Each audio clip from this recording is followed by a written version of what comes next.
Welcome to Cooking with LYNQ. Today we are going to be making some Genius daiquiris. Sort of like a strawberry daiquiri, but with Genius instead. You'll still get that strawberry flavor or that berry flavor.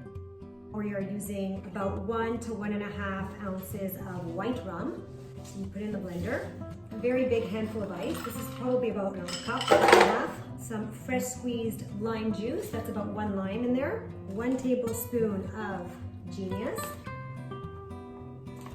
And if you want, you can add a few berries. So I'm just putting about, I would say about 1/4 cup.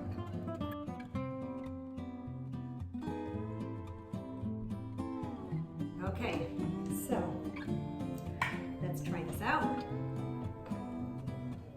Oh, it's nice and thick.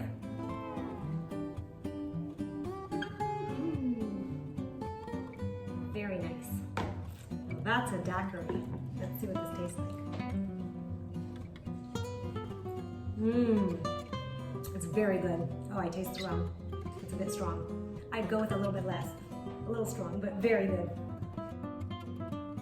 Enjoy!